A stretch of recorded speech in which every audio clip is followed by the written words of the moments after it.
Hello hi నమస్తే, నా పేరు అశోక్ కుమార్. మనం ఈరోజు ఒక విలేజ్కి వచ్చాం.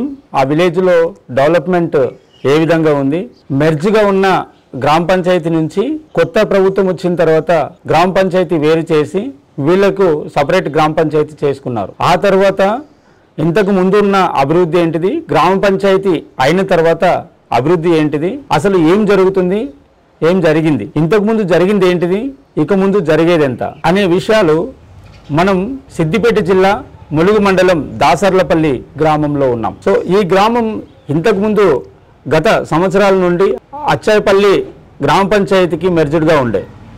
సో అచ్చాయపల్లికి మెర్జ్డ్గా ఉన్న గ్రామ పంచాయతీకి ఈ గ్రామానికి అభివృద్ధి తక్కువ. ఆ తర్వాత 2014 తర్వాత కొత్త ప్రభుత్వం ఏర్పడిన తర్వాత తండాలను, చిన్న చిన్న గ్రామాలను గ్రామ పంచాయతీలుగా చేశారు. సర్పంచ్ గారు సత్యనారాయణ గారు ఉన్నారు. సో ఆయనతో మాట్లాడి తెలుసుకునే ప్రయత్నం చేద్దాం. అయితే దాసర్లపల్లి గ్రామ పంచాయతీ ఏర్పడ్డ తర్వాత అభివృద్ధి ఏ విధంగా జరిగింది అనేది సత్యనారాయణ గారు మొట్టమొదటి సర్పంచ్గా గ్రామ పంచాయతీ అయిన తర్వాత ఆయనే ఉన్నారు. అన్న నమస్తే. నమస్తే అన్న. ప్రజల తరపున నేను ప్రజల మనసులు ఏవైతే ఉంటాయో ఆ ప్రశ్నలన్నీ అడుగుతా. మీరు చేసిన అభివృద్ధి కానీ చేయబోయే అభివృద్ధి కానీ అన్నీ మాకు తెలియజేస్తారని చెప్పని మేము కోరుకుంటున్నాం. అన్న, మీ గ్రామ పంచాయతీ సపరేట్ అవ్వడానికి కారణం ఏంటిది, ఇన్ని సంవత్సరాల నుంచి ఎక్కడ ఉన్నది? ముందుగా జర్నలిస్ట్ అశోక్ అన్న గారికి మా ఊరికి మా చిన్న గ్రామ పంచాయతీకి వచ్చి మా ఊరినంతా పరిశీలించి మా దగ్గరకు వచ్చినందుకు ముందుగా ధన్యవాదాలు తెలుపుతున్నాను. మా ఊరి యొక్క ఫస్ట్ ఒక 40-50 సంవత్సరాల కింద మాకు నర్సాపూర్ గ్రామ పంచాయతీ ఉండేది. నర్సాపూర్ నుంచి 25 సంవత్సరాల నుంచి అచ్చాయపల్లి గ్రామ పంచాయతీకి వచ్చినాం. అచ్చాయపల్లి గ్రామ పంచాయతీ నుంచి కూడా 20 సంవత్సరాలు మేము ఉన్నాం. ఇక్కడ మాకు ఉప సర్పంచ్, సర్పంచ్ వాళ్ళుగా ఏ ప్రభుత్వం ఉన్నా ఏదున్నా ఉప సర్పంచ్ మేము తీసుకొని సర్పంచ్ వాళ్ళు తీసుకొని ఒక కోఆర్డినేట్గా 20 సంవత్సరాలు చేయండి. కానీ మా దురదృష్టం ఏంటంటే మేము హైదరాబాద్కు దగ్గరున్న మా ఊరు లోపల విలేజ్ ఇది. అసలు జిల్లాలోనే సంగారెడ్డి జిల్లా ఉన్నప్పుడు కానీ ఫస్ట్ వచ్చిన సిద్దిపేట జిల్లా వచ్చినప్పుడు కానీ అసలు దాసర్లపల్లి ఎక్కడుంది అనేది కూడా చాలామందికి తెలియని విషయం. ఎందుకంటే మా గ్రామ పంచాయతీ కాదు, ఆమ్లెట్ విలేజ్ కింద ఉండేటోళ్ళం. మాకు ఒక తండా ఉన్నది, ఎస్టీ కాలనీ ఉన్నది, అదే అచ్చాయపల్లి ఉండేది. మాకు అచ్చాయపల్లి గ్రామ పంచాయతీ ఉన్నప్పుడు దాదాపు ఎవరు ఎమ్మెల్యే ఉన్నా ముఖ్యమంత్రి ఉన్నా మాకు అందే ఫలాలు మాకు అందకపోయేటి. అక్కడ ఎందుకంటే స్థానికంగా సర్పంచ్ ఉండేది, అక్కడనే గ్రామ పంచాయతీ ఉండేది. కలెక్టర్ గారు వచ్చినా, ఎంపీడీఓలు వచ్చినా, ఎంఆర్ఓలు వచ్చినా, ఏ ప్రోగ్రాం జరిగినా గ్రామ పంచాయతీలోనే జరిగేది, అక్కడ నుంచి అక్కడనే వెళ్ళిపోయేది. అసలు మా విలేజ్ ఇట్లా ఉందని ఎవరు చూసేవాళ్ళు కదా. ఆ రోజులలో మాకు డెవలప్మెంట్ వచ్చేది కాదు. ఆ 5 సంవత్సరాలలో ఏదో 2 లక్షలు 5 లక్షలు సీసీ రోడ్, ఒక డ్రైనేజ్, ఒక మోరే, ఓపెన్ మోరే ఏదో వస్తే 5 సంవత్సరాల దానికి అంతే మేము ఎంతో సంతోషపడేది. ఎందుకు మన ఊరు వెనకబడిపోతుందని కూడా తెలంగాణ ప్రభుత్వం ఏర్పడక ముందుకు కూడా, అంతకుముందుకు రాజశేఖర్ రెడ్డి ముఖ్యమంత్రి ఉన్నప్పుడు కూడా మేము గ్రామ పంచాయతీ శేఖుముత్యం రెడ్డి అక్కడ చేశారు. మాకు కూడా కొత్త గ్రామ పంచాయతీలో నర్సారెడ్డి ఎమ్మెల్యే ఉన్నప్పుడు కూడా మేము ఎన్నో ప్రతిపాదనలు పెట్టినాం.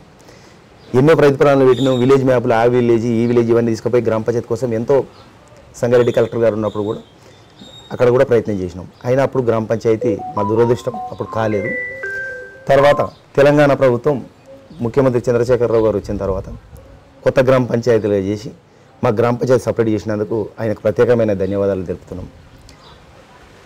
ఆ తర్వాత మొట్టమొదటి సర్పంచ్గా నేను 2018లో ఎలక్షన్ జరిగినప్పుడు నేను మా కుటుంబం కానీ మాది మేమంతా కాంగ్రెస్ పునాది ఫస్ట్. ఈ విలేజే కాంగ్రెస్ బెట్టు ఫస్ట్ విలేజ్. ఎందుకంటే ఒకటే బీసీ ముదిరాజ్ సామాజిక వర్గాల వల్ల 80 కుటుంబాలు, ఒక ఎస్సీకి సంబంధించిన వర్గాలు ఒక 12 ఏళ్ళు, ఎస్టీకి సంబంధించిన వాళ్ళు ఒక 22 ఏళ్ళు. ఇంతే మా గ్రామ పంచాయతీ ఫస్ట్. అయితే ఫస్ట్ ఆల్ రిజర్వేషన్ వచ్చిన తర్వాత ఎవరైనా జనరల్ రిజర్వేషన్ వచ్చింది. ఆల్ జనరల్ రావడం వల్ల నేను సర్పంచ్గా పోటీ చేయడం, గ్రామస్తులు కూడా నువ్వు సర్పంచ్గా గెలిస్తేనే ఈ ఊరికి అభివృద్ధి ఉంటుంది, ఖచ్చితంగా చేయాలంటే అప్పుడున్న ప్రభుత్వంలో మేము లేము. ఫస్ట్ ముఖ్యమంత్రి అయిన తర్వాత చంద్రశేఖరరావు ఉన్నప్పుడు మేము టీఆర్ఎస్లో లేము, కాంగ్రెస్లో ఉన్నాం. నేను కాంగ్రెస్ సర్పంచ్గానే గెలిచిన. ఎలక్షన్ అయిన తర్వాత ఎలక్షన్ ఆఫీసర్ ఉన్న తర్వాత నేను భారీ అంటే అతి భారీ 125 ఓట్ల మెజార్టీతో నేను గెలవంగానే నేను చాలా బాధపడ్డాను. నేను ఫస్ట్ గెలవడం ఆ ఎలక్షన్ ఆఫీసర్ కూడా నన్ను అడిగాడు, ఏంది ఎవరైనా సర్పంచ్ గెలిస్తే ఊరికి గంతేస్తారు, ఎంతో అన్నదానం చేస్తారు, ఏందని ఇంత సైలెంట్ ఉందో డీప్గా. ఎందుకంటే నేను గెలిచింది ఒక అగ్నిస్ట్ పార్టీలో. నేను కాంగ్రెస్ పార్టీ ద్వారా సర్పంచ్గా గెలిచిన. ఇక్కడ టీఆర్ఎస్ పార్టీ బలం మైన ముఖ్యమంత్రి గారు ఇక్కడ ముఖ్యమంత్రి గారు కాన్స్టిట్యూంట్. నేను ఈ ఊరికి ఏ విధంగా సహాయం చేయగలుగుతా, ఏమి హెల్ప్ చేయగలుగుతా, నన్ను ఇంత భారీ మెజారిటీతో గెలిచి నేను చేయకపోతే నేను ఏం చేయగలుగుతాను, నేను చాలా బాధపడ్డా ఫస్ట్లో. గెలిచిన ఆనందం లేదు నాకు. నేను ఏం చేయగలుగుతా ఈ ఊరికి అని ఒక డిప్రెషన్లో ఉండే. అట్లా 2-3 నెలలు కూడా నేను గెలిచిన తర్వాత కూడా ఒక 2 నెలలు ఆలోచన చేసిన తర్వాత ములుగు మండల్ సలీం భాయ్ గారు, అంజిరెడ్డి కానీ, జహాంగీర్ భాయ్ వాళ్ళంతా పిలిచి ఉన్న 30 గ్రామ పంచాయతీలు అంతా టీఆర్ఎస్ వైపే ఉన్నాయి. నువ్వు ఒక్కరిని ఉండి ఒక 2-3 గ్రామ పంచాయతీలు మాత్రమే కాంగ్రెస్, నువ్వు ఉండి ఏం చేస్తావు, నువ్వు మా పార్టీ దగ్గర నీకు అభివృద్ధి అనేది ఏందో చూపిస్తామని వాళ్ళందరూ మార్గదర్శనంగా చెప్పడం. సరే, ఇంతమంది జనాలు నమ్మకంతో నాకు ఓటేసినప్పుడు వాళ్ళకు కూడా నేను ఏదో చేయకపోతే బాగుండదు కదా, న్యాయం చేయాలి కదా అనే ఉద్దేశంతో నేను టీఆర్ఎస్ పార్టీలో జాయిన్ కావడం జరిగింది. ఆ తర్వాత జాయిన్ అయినాక కూడా మా అదృష్టం అసలు మాదా ఈ తెలంగాణలో, లేకపోతే మా అదృష్టమా, మేము వచ్చిన సర్పంచ్ మా పీరియడ్ 60-70 సంవత్సరాల నుంచి ఉన్న సర్పంచ్ల వేరు. మేము వచ్చిన పీరియడ్ ఏం జరిగిందంటే, మేము గెలవంగానే ఒక 1 year MP election code, ZPTC, MPP, ఆ కోఆపరేటివ్ ఎలక్షన్లు, ఎంపీ ఎలక్షన్ 1 year మొత్తం ఎలక్షన్ కోడ్లోనే ఉంది. మేము ఎటువంటి అభివృద్ధి కూడా చేయలేకపోయినాం. ఆ తర్వాత కొద్దిగా మూమెంట్ అయ్యేదామన్న మొక్కే కరోనా వచ్చింది. కరోనా వచ్చి ఒక 1 year మొత్తం కరోనా. అప్పటికి 2 సంవత్సరాల కాలం అయిపోయింది మాది. 2 సంవత్సరాల కాలం అయిపోయినాక మళ్ళీ కొద్దిగా ఏదో పంచుకుందామంటే మళ్ళీ సెకండ్ టైం మళ్ళీ కరోనా, మళ్ళీ లాక్డౌన్. ఇంట్లో నుంచి బయట ఆ కరోనా టైంలోనే బయట నుంచి కూరగాయలు తెప్పించి, పండ్లు తెప్పించి, ఒక ఊరు అంతా కంచెలు వేయించి రాకుండా చూసి ప్రతి ఇంటికి వెరిఫికేషన్ పెట్టి, స్కూల్ బంద్ అయిపోయినాయి. స్కూల్ బిల్డింగ్లో ఐసోలేషన్ చేసి అక్కడ బెడ్స్ పెట్టి వాళ్ళకి ప్యాన్ అరేంజ్ చేసి, ఎవరైనా కరోనా వస్తే ముందుగా మన ఊరికి మనం ఆ అదృష్టాలు ఒకరిద్దరికి వచ్చింది, ఎవరి ఇంట్లో వాళ్ళే కంట్రోల్ అయిపోయింది. మాకు ఎలాంటి నష్టం జరగలేదు. మా ఊరికి ముందు జాగ్రత్త ఉండాలి, ఊరిని ఎక్కడ కూడా రిమెన్షన్ చేయొద్దు అని చెప్పి ఒక ఐసోలేషన్ వార్డు మొత్తం తయారు చేసినాం. అన్ని 2-3 చేసుకొని మా ఊరికి మేము సేఫ్గా ఉండాలని చెప్పి అట్లా చేసిన తర్వాత ఆ 2 సంవత్సరాలు అయిపోయింది, 3 సంవత్సరాలు అయిపోయింది. మేమంతా 3 సంవత్సరాలు మళ్ళీ లాస్ట్ మేము దీపం 6 నెలలు మళ్ళీ ఎలక్షనే. ఒక సంవత్సరం ఎలక్షన్ ముందే పోతే అట్లా మేము చేసిందంతా 1.5 సంవత్సరాల పాలనలో మాకున్నంత వరకు ఏదో ఒకటి చేయాలి. మన ప్రేడ్ల జీవితం అనేది ఎప్పటికీ ముఖ్యం కాదు. మన ఫస్ట్ నేను పొలం కాడికి అప్పుడప్పుడు వెళ్ళినప్పుడు ఒకసారి మా నాయన అడిగేది, ఏం నాయన ఇట్లా పొలం అడ్డంగా ఉంది, ఇట్లా పొడుగు పోయినంటే ముంగటి నాగలు చక్కగా పోతే వెనక నాగలు చక్కగా పోతుందా, ముంగటి నాగలు వంకర పోతే వెనక నాగలు కూడా వంకర పోయేదని ఆ సామెత నేను ఎప్పటికీ నా మనసులో పెట్టుకొని మనం పదవ ప్రౌఢుగా నూతన గ్రామ పంచాయతీ ఫస్ట్ సర్పంచ్గా మనం చేసినప్పుడు మనం చేసే విధి విధానాలు మంచిగా ఉంటే, రేపటికి ఆదర్శంగా ఉంటే, మన వెనుక వచ్చే టీచర్లు ఎవరు సర్పంచ్లైనా ఎవరైనా అదే మార్గంగా నడవాలి. ఆ ఉన్నప్పుడు ఎట్లా చేసిన అది ఒక ప్రశ్నించేతంగా రావాలి. ఖచ్చితంగా ఊరికి నష్టం జరగకుండా ఉండి మనం ఎక్కడ కూడా నా సొంతానికి రియల్ ఎస్టేట్ చేసుడు కానీ, బిజినెస్ చేసుడు కానీ, వేరే వ్యక్తిగతంగా వేసిన కంప్లీట్గా 5 సంవత్సరాలు నేను గ్రామ పంచాయతీ కోసమే పనిచేసిన, గ్రామ వ్యవస్థ కోసమే, గ్రామస్తుల కోసమే, గ్రామం కోసమే పనిచేసిన. ఎంబడే మా తమ్ముడు జనరల్ పోస్ట్ ఆఫీస్లో ఏజెన్సీగా చేసేది, అతన్ని అక్కడ క్యాన్సిల్ చేయించి ఇమీడియట్గా అతని పేరు మీద నేను కాంట్రాక్ట్ లైసెన్స్ తీసుకొని, వేరే కాంట్రాక్ట్లు ఇస్తే నాణ్యతగా చేస్తారో లేరో మన ఊరికి మనం చేయాలని ప్రభుత్వానికి ఏం వినతి పెట్టినాం. ఎస్టీ కమిటీ వాళ్ళు 25 లక్షలతో నిర్మాణం చేసుకొని చిన్నగా 5 లక్షలతో పార్కు గ్రామ పంచాయతీ నుంచి చేసుకోవడం జరిగింది. 1 ఎకరన్నర పార్కు, విలేజ్ పార్కు చేసుకోవడం జరిగింది. తండలో సీసీ రోడ్ వేసుకోవడం జరిగింది. విలేజ్లో చిన్న ఒక ఇల్లు ఎంత లాస్ట్కున్నా అక్కడ దాకా సీసీ రోడ్ వేసుకోవడం జరిగింది. దానికి అండర్ డ్రైనేజ్ కూడా చేసుకోవడం జరిగింది. మంచిగా బ్రహ్మాండమైన ఎకరన్నరలో వైకుంఠధామం మేము ఫస్ట్ ఏర్పాటు చేసినప్పుడు రంగారెడ్డి జిల్లాకి వెళ్ళి కూడా వచ్చి చూసి ఏం చేస్తారు ఇక్కడ వైకుంఠధామాలు ఎట్లా కడుతున్నారు అని జిల్లాలో ఇట్లా ఇయ్యంగానే అట్లా. ఎందుకంటే అప్పటికే వెనకబడి ఉన్నాం. ఏది ఇచ్చినా మనం అవకాశం వచ్చిందని పోనీయొద్దు, మనం ఖచ్చితంగా నిర్ణయం చేసుకోవాలని.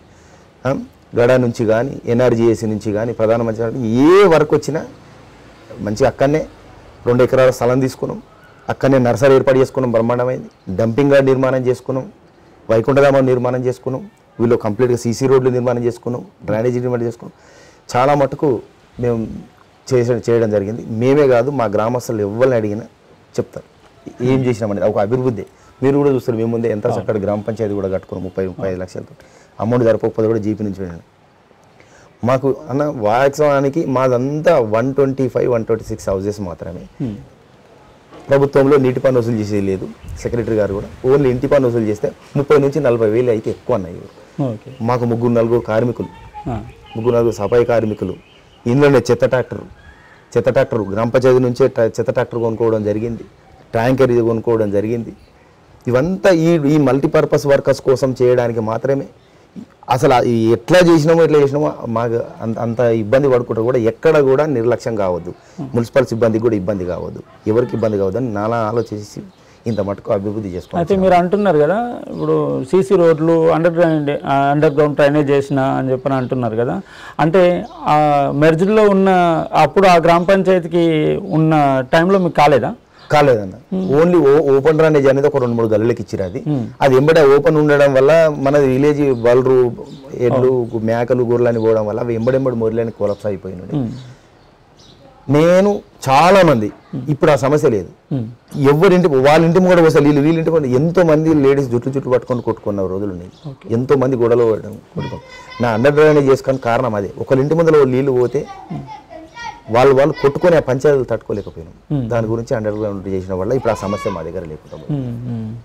అంటే కాంగ్రెస్ పార్టీలో గెలిచారు కదా, కాంగ్రెస్ పార్టీలో నుంచి టీఆర్ఎస్ లోకి వెళ్ళడానికి ఓట్లు వేసిన జనాలను మీరేమన్నా సంప్రదించారా? ప్రతి ఒక్కరినన్నా అందరినీ కూర్చొని పెట్టి నాకు ఎంతమంది ఇట్లా ఓట్లు వేసినా సరే వేయకున్నా సరే నేను ఆపోజిట్లో గెలిచిన వ్యక్తికి కూడా మనం కలిసి మనం ఈ విధంగా డెవలప్ చేసుకోవాలి. మనం పగలు పరతలు కుళ్ళు పెట్టుకోకూడదు, ప్రభుత్వాలతోటి నియంత్రణ లేదు. మనకు ఎవరైతే పనిస్తారో వాళ్ళే. ఇప్పుడు మీరంతా నమ్మకంతో విషయం వాళ్ళందరూ అభిప్రాయాలు తీసుకున్న తర్వాతనే నేను పార్టీలో జాయిన్ కావడం జరిగింది. ఓకే, ఆ పార్టీలో జాయిన్ అయిన తర్వాత మీకు నిధులు ఫటాఫట్ ఇచ్చిరా లేకపోతే ఎవరైనా ఇబ్బంది పెట్టిరా? అప్పుడున్న ప్రభుత్వంలో హరీష్ రావు కానీ గడా కానీ. ఇక అన్న ఇబ్బంది అంటే మనకు ఇబ్బంది కలిగింది, కాకపోతే అది ప్రభుత్వం పెట్టిన ఇబ్బందా లేకపోతే మాకొక్కరికే కాదు, మా మండల లెవెల్లో కూడా అందరు తోటి సర్పంచ్లను కూడా అందరికి వచ్చినట్టు మనకు వచ్చినాయి. మనకు సపరేట్ అని ఏం లేదు. కాకపోతే ఈ ఇయర్ చేసినాయి, నెక్స్ట్ ఇయర్ 5 years అట్లా ఒక 2 months 4 months 3 months 1 year అట్లా బిల్లు. అయితే ఇప్పుడు అన్ని గ్రామ పంచాయతీలు కూడా మేము చూస్తున్నాం కదా, ఏ గ్రామ పంచాయతీలో కూడా ఇంత ఫటాఫట్ డెవలప్ 5 సంవత్సరాల కాలంలో మీరు ఏదైతే అనుకున్నారో అన్ని సాధించేసేసారు. గ్రామ పంచాయతీ కట్టుకున్నారు, ఎస్సీ కమ్యూనిటీ వాళ్ళు కట్టుకున్నారు, బృహత్ పల్లె ప్రకృతి వనం చేసుకున్నారు. సో ఇట్లా అండర్ గ్రౌండ్ కానీ మీరు అనుకున్న పని ఇన్ టైంలో కంప్లీట్ చేసుకున్నారు. అసలు ఎట్లా పాసిబుల్ అయింది? ఇప్పుడు వేరే సర్పంచ్లకు ఎందుకు పాసిబుల్ కాలేదు?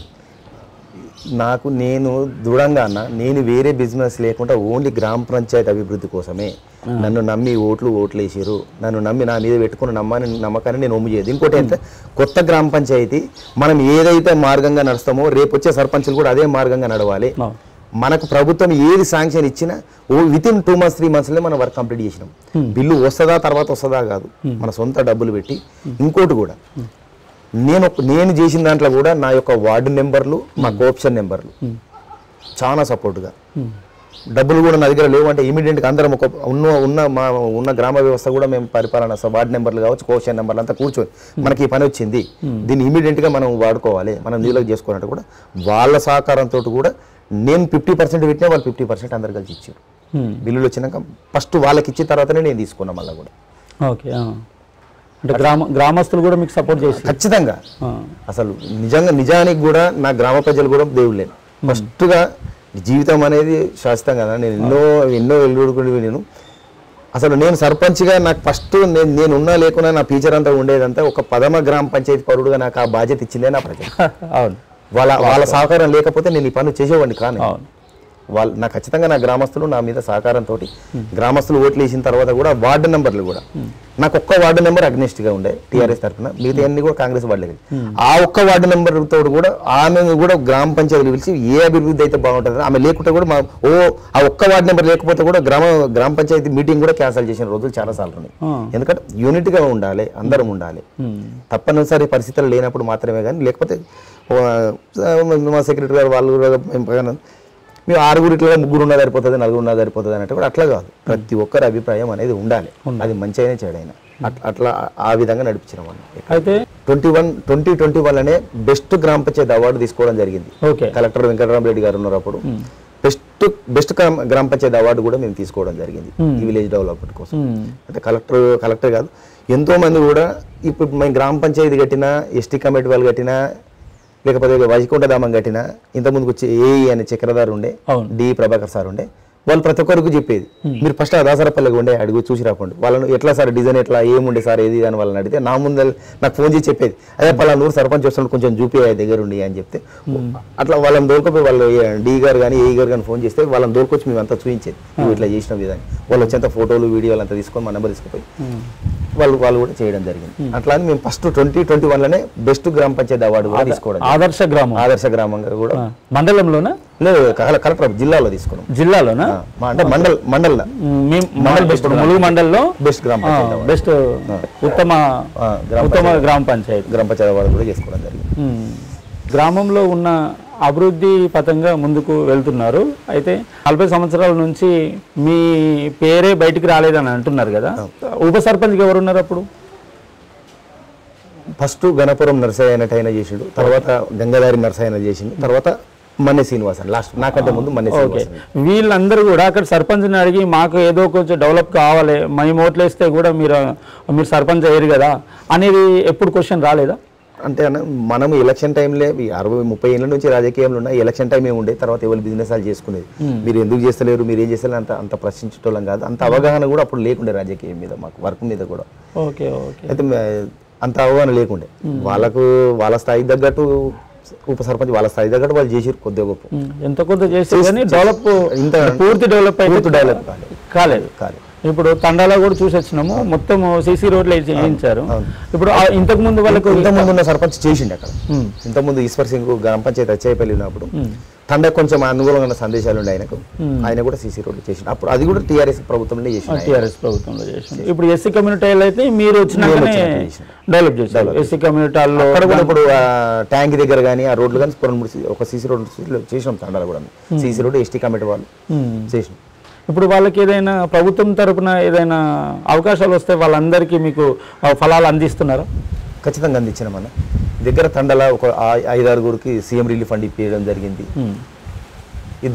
రైతు చనిపోయింది, రైతు 5 లక్షల బీమా ఇప్పించడం జరిగింది.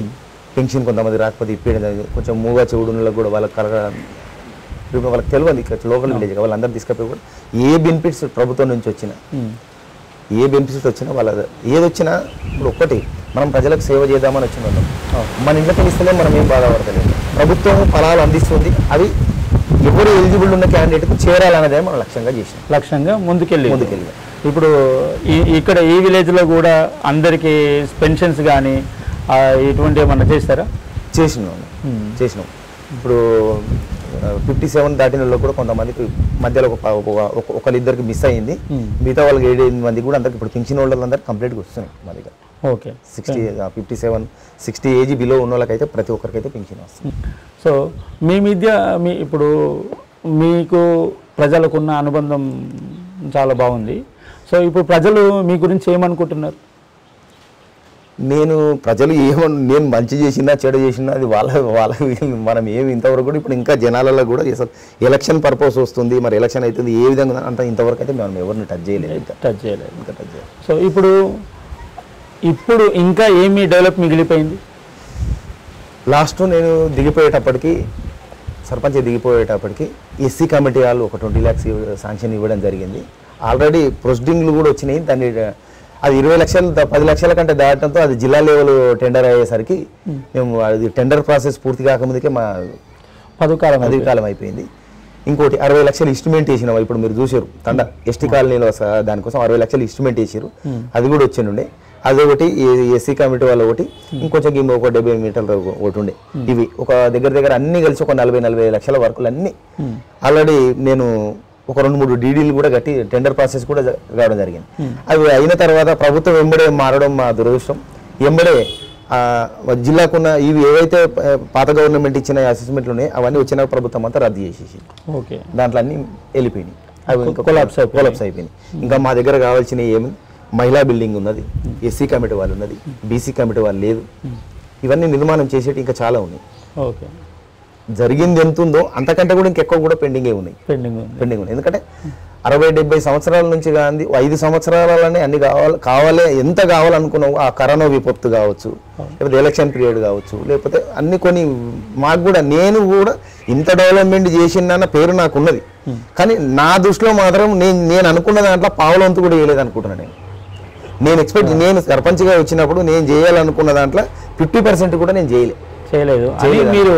నేను భావిస్తాను. ఇన్నర్ ఫీలింగ్, నా ఫీలింగ్ ఖచ్చితంగా ఉందని, ఇది నా మనసాక్షి కూడా చెప్తాను.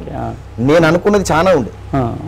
అసలు ఒక్కసారి 5 ఏళ్ళు వచ్చి నేను అనుకునే చేసి నేను అసలు రాజకీయంలోకే ఉండొద్దు, పక్కకే ఉండాలి అంత ఆలోచనతో ఉన్నాను నేను. కానీ టైం లేకుండే. కరోనా కావచ్చు, ఎలక్షన్ కావచ్చు, కరోనా వల్ల మాకు బాగా నష్టం జరిగింది. ఓకే, అయితే ఇంత డెవలప్మెంట్ ముందుకు వెళ్తుంది. అసలు దాసర్లపల్లి అనేది ఎక్కడ కూడా కనవలేదు. ఒక్కసారి గ్రామ పంచాయతీ అయిన తర్వాత ఒకటేసారి ఉత్తమ గ్రామ పంచాయతీ అవార్డు అందుకోవడం కూడా అది మీ కృషే. ఎందుకని చెప్పినట్టు మనం చాలా గ్రామ పంచాయతీలు చూస్తున్నాము, చాలా మంది సర్పంచులను కూడా చూస్తున్నాము. సో ఎవరైనా కూడా ఇంత డెవలప్మెంట్, సరే వేరే సర్పంచ్ వచ్చి వ్యవసాయం చేస్తారులే, నాతో ఎంత అయితే అంత చేస్తానని చెప్పని అనుకునే వాళ్ళని చూసినాం. కానీ అసలు ఒక గ్రామ పంచాయతీ డెవలప్మెంట్ చేయాలంటే యుద్ధంలా చేయడం అనేది నేను ఫస్ట్ టైం చూస్తున్నాను. వాస్తవానికి సర్పంచులను పోవడం కాదు, కానీ అంటే చాలామంది సర్పంచులను చూస్తూ ఉంటాం కదా. సో అందుకని చెప్పని చాలా డెవలప్ అంత అయింది. ఎందుకని చెప్పంటే అండర్ గ్రౌండ్ డ్రైనేజ్ కావచ్చు, ప్రతి ఒక్క వాడికి సిసి రోడ్లు కావచ్చు. ఒక్కటి నాకు నేను చూసిన దాంట్లో ఒక స్కూల్ బిల్డింగు కొంచెం దాన్ని కూడా దాన్ని డిస్మెంటల్ చేసి కొంచెం మంచి బిల్డింగ్ కట్టుకుంటే బాగుంటుందని చెప్పని నేను మీకు సజెషన్ చేస్తాను. దాని మీద మీరేమంటారు? వాస్తవానికి మాకు వెహికల్ అవైలబుల్ లేకుండా బస్సు సౌకర్యం ప్రైవేట్ స్కూల్ ఇక్కడ తుర్కపల్లి కానీ అక్కడ విశ్వభారతి వర్గాలు కానీ ఇక్కడ వాళ్ళు ప్రైవేట్ వాళ్ళు పంపేయడం వల్ల పిల్లలకు తల్లిదండ్రులకు ఏంటంటే ఒక సింగిల్ టీచర్ ఉన్నాడు మా దగ్గర. అది దగ్గర 40 ఇంతకుముందు కొన్న మాజీ ఉప సర్పంచ్ గణపురం నర్సయ్య అన్నట్టు అయినాడు. వాళ్ళ పీరియడ్ అప్పుడు అవి నిర్మాణం చేయడం జరిగింది స్కూల్ బిల్డింగ్లు. స్ట్రెంత్ లేకపోవడానికి ముఖ్య కారణం ఏంటంటే మాకు సింగిల్ టీచర్. ఒక టీచర్ ఏం చెప్పగలుగుతాడు? మా పిల్లల భవిష్యత్తు మేము చాలా మంది పేరెంట్స్ దగ్గర పోయి కూర్చున్నాం. మీరు ఖచ్చితంగా మనం ఆదర్శ గ్రామ పంచాయతీగా ఉన్నప్పుడు మనం ఆదర్శ గ్రామ పంచాయతీగా తీర్చిదిద్దాలి. ఇప్పుడు మండల స్థాయిలో కాదు, దీన్ని జిల్లా స్థాయిలో కూడా మనం అభివృద్ధి చేయాలంటే కూడా స్కూల్ కూడా ఒక ముఖ్యం. నేను ప్రతి ఒక్క పేరెంట్ అంటే మా పిల్లల జీవితం ముఖ్యం. ఒక టీచరు 4-5వ తరగతి వరకు చెప్పలేడు కదా, అప్పుడు మా పిల్లల జీవితం ఇబ్బందికరంగా ఉంటుంది. దీంట్లో కొంచెం మీరే అని చెప్పి కూడా ఎక్స్పెక్ట్ చేయడం జరిగింది. ఓకే, ఎవరైతే నిదానంగా పేదవారు ఉన్నారో, ఎవరైతే ఫీజులు కట్టే వాళ్ళు ఉన్నారో వాళ్ళకు కూడా మేము ఇంప్రెస్ చేసి ప్రతి సంవత్సరం స్కూల్ పీరియడ్లో వచ్చి ఇక ఆడికాడికి నడుస్తుంది. ఒక 20 మంది, 25 మంది, 30 మంది ఒక్కో సంవత్సరం ఒక్కో స్ట్రెంత్ బట్టి దాన్ని నడుపుకుంటూ వస్తున్నాం. ఓకే, అయితే దాంట్లో కూడా మొన్న కొత్తగా వచ్చిన ప్రభుత్వం ద్వారా కూడా ఒక 6 లక్షల రూపాయలు శాంక్షన్ అయ్యింది. దాంట్లో బాత్రూమ్లు కానీ, ఫ్యాన్స్ కానీ, కరెంటు కానీ, టైల్స్ కానీ, బండలు కానీ అంతా శిథిలావస్థ ఉండే అవంతా మొత్తం అంతా బ్యాచ్ వర్క్ చేసి మంచిగా బ్రహ్మాండంగా చేసాం. దాన్ని కూడా ఇప్పుడు బాగుంది. కానీ పాత స్కూల్ కాకుండా కొత్త స్కూల్ కొంచెం నిర్మించుకుంటే బాగుంటుంది. కొత్త స్కూల్ ఉంటే ఉన్న జనాలకు కూడా. సార్ గుడ్ మార్నింగ్, నేను అశోక్ మాట్లాడుతున్నాను. సార్ నేను దాసర్లపల్లి స్కూల్కి వచ్చిన. అయితే ఇక్కడ మొత్తం కలిసి 1 నుంచి 5వ తరగతి వరకు ఉన్నారు. ఇక్కడ 22 మంది ఉన్నారు సార్. ఒక్కొక్క క్లాస్కి 5 మెంబర్స్. ఒకటే టీచరు ఉండడం ఏంటి సార్? మరి ఇంకో 2 టీచర్ని ఇక్కడ అపాయింట్ చేయొచ్చు కదా, ఉన్న పిల్లలందరూ స్కూల్లో సార్.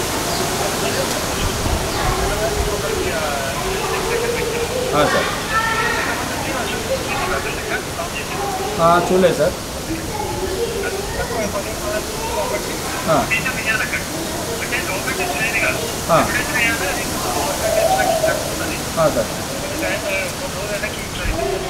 సార్ సీఎం ఏమో ఇప్పుడు ప్రైవేట్ స్కూల్ ఎట్లయితే చేస్తున్నామో గవర్నమెంట్ స్కూల్ అట్లా చేయాలని చెప్పని అంటున్నారు. కానీ ఇక్కడ గ్రౌండ్లో వర్క్ నడుస్తలేదని చెప్పని నేను sir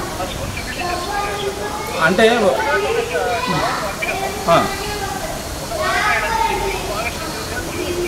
sir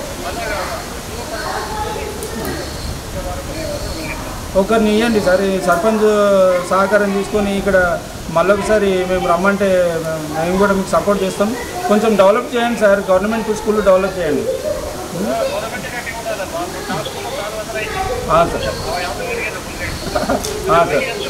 sir thank you sir. అయితే మీరు సర్పంచ్ ఉండడం వల్ల మీకైతే గ్రామ అభివృద్ధి మొత్తం చేసుకున్నాము అని చెప్పని మీరు అంటున్నారు కదా. ఇప్పుడు మళ్ళీ ఎలక్షన్స్ వస్తున్నాయి, రిజర్వేషన్ ఏదో వస్తుందో తెలియదు కదా. ఒకవేళ వేరే ఎస్సీ కానీ ఎస్టీ కానీ వాళ్ళకి ఏదైనా అవకాశం వస్తే మీరు వాళ్ళకి ఏ విధంగా సపోర్ట్ చేస్తున్నారు? మీరు అన్నారు రేపు ఎస్సీ ఎస్టీకి వచ్చినా మీరు ఏం చేస్తాం, ఎవరికి వచ్చినా మనవు లేచి నేను మార్గదర్శిగా ఉంటాను. మనం ఏం చేస్తాం, నా సలహాలు నా సూచనలు తప్పకుండా ఉంటాయి. వాళ్ళను మా ఎంబడి ఉండే కలుపుకుంటాం. ఏ కులానికి ఏ వర్గానికి వచ్చినా ఏ కులానికి వచ్చినా మా విలేజే మా ఊరే మా ఊరు సర్పంచ్. ఎవరైనా ఎవరో ఒకరు మా ఊరు సర్పంచే కాగదప్పదు గ్రామ పంచాయతీ తర్వాత వాళ్ళని కూడా మేము కోఆర్డినేట్ చేసుకొని ఈ విధంగా అయితే బాగుంటుంది ఇలా ఉంటుందని నా సలహాలు సూచనలు కూడా తప్పక ఉంటాయి.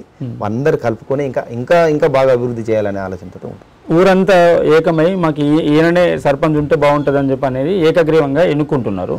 ఒకవేళ ఆ పరిస్థితి వస్తే మీ గ్రామ పంచాయతీ నుంచి ఇంత డెవలప్మెంట్ చూసిన తర్వాత మాకు ఎలక్షన్స్ ఎందుకు అని చెప్పి ప్రజలు ఒక తీర్మానానికి వస్తే మీరు దానికి ఏ విధంగా రెస్పాండ్ అవుతారు? దానికి ముందే కూడా మేము ప్రణాళిక అనుకున్నాం. మేజర్గా ఊళ్ళో ఉన్న ఒక ఉన్నాయో 3 కులాలు మావి, ఎస్సీ ఎస్టీ బీసీ.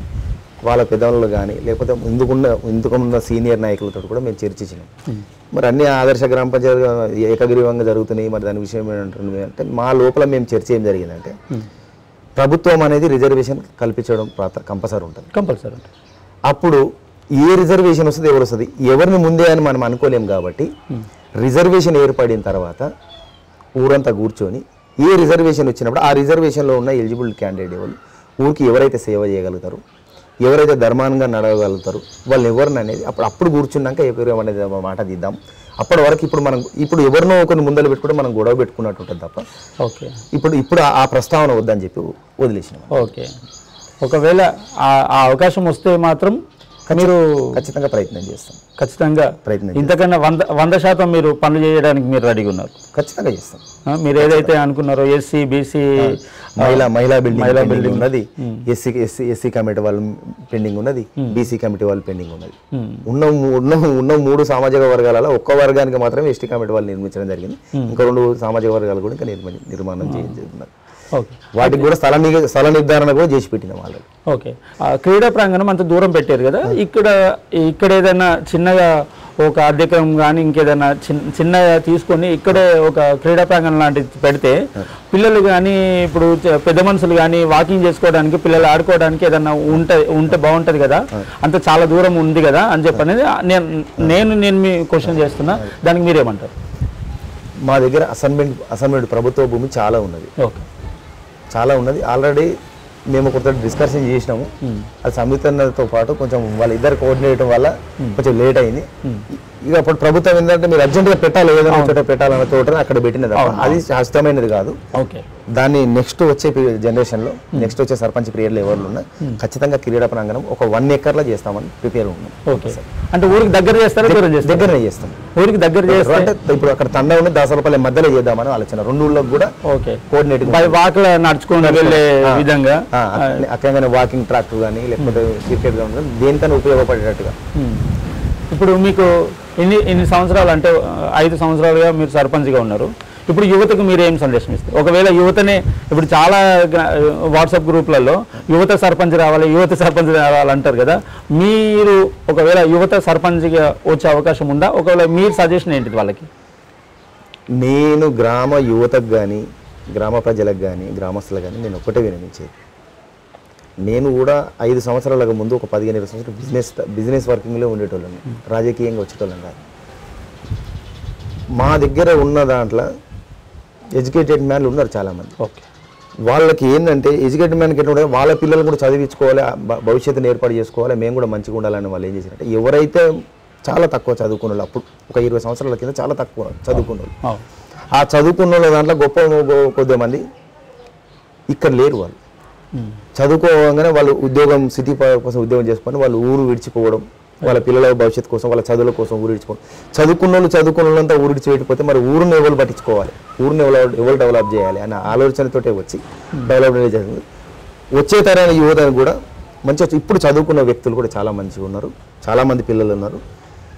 అందుకే రేపటి తరానికి ముందు తరానికి మనమే మార్గదర్శకంగా ఉండాలని ఇవన్నీ వర్కులు చేసి ఇక్కడ కూడా నా సమయం కోల్పోకుండా నాకు వేరే వర్కులు కూడా చేయకుండా గ్రామ పంచాయతీ వ్యవస్థ మీదని రేపటి ఇగో ఇలా ఉంటుంది గ్రామ పంచాయతీ వ్యవస్థ అనేది చూవేయడం కోసం అదే మార్గంగా నడవాలని కోరుకుంటున్నాను. ఓకే, అయితే ఇప్పటివరకు మనకు సత్యనారాయణ గారు సర్పంచ్ గారు మనతో అన్ని విషయాలు పంచుకున్నారు. గ్రామ డెవలప్మెంట్ కావచ్చు, గత 40 సంవత్సరాల నుంచి నర్సాపూర్ మెర్జ్లో ఉన్న అచ్చయ్యపల్లి మెర్జ్లో ఉన్న ఎటువంటి అభివృద్ధి అయితే జరగలేదు.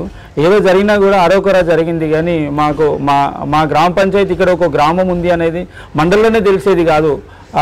అదే దాసర్లపల్లి అని చెప్పారంటే ఎక్కడో అడిగి ఎక్కడ ఉంది అని చెప్పనని ప్రశ్నలతో కొంతమంది అడిగిన అవకాశాలు లేకపోలేదు.